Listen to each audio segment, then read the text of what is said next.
নমস্কার, মনুর রান্নাঘরে তোমাদের সকলকে স্বাগত জানাই। আজকে আমি বানাবো একদম যারা উপোস করছে বাড়িতে শিবরাত্রি বা যে কোনো উপোস, পূর্ণিমা, অমাবস্যায় তারা কিন্তু এই সাবুর পায়েসটা খেতে পারবে।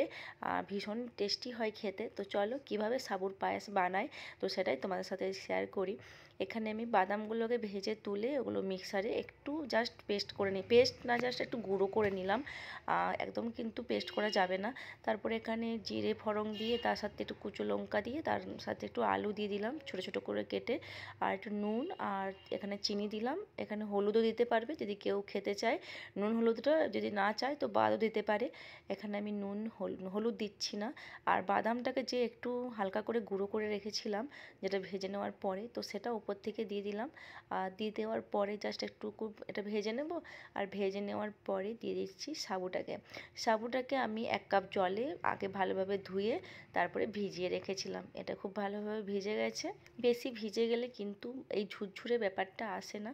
একটু ভালোভাবে ভেজে নেব, ভেজে নিয়ে উপর থেকে জাস্ট একটু ধনেপাতা ছড়িয়ে দেবো। আর আমি চিনিটা একটু এখানে দিলাম কারণ আমি মিষ্টিটা একটু বেশি পছন্দ করি। যাদের মিষ্টিটা এতটা পছন্দ না তারা জাস্ট একবার দিলেই হবে। আমি একটু বেশি পছন্দ করি বলে আবার লাস্টে একটু দিয়ে দিলাম, দিয়ে জাস্ট এবার ধনেপাতা দিয়ে নামিয়ে দেবো। আর ভীষণ টেস্টি হয় খেতে, এটা তোমরা বানিয়ে খাও। ও যে কোনো উপোস, আমরা যে শিবরাত্রি গেল বা যে কোনো উপোসে আমরা এটা বানিয়ে খেতে পারি, কিংবা বাচ্চাদেরকে টিফিনেও দিতে পারি, নিজেরা এমনিও টিফিনে খেতে পারি। তো যখন নিজেরা খাবো তখন এখানে পেঁয়াজ অ্যাড করতে পারি। তো ধন্যবাদ সবাইকে দেখার জন্য ভিডিওটা।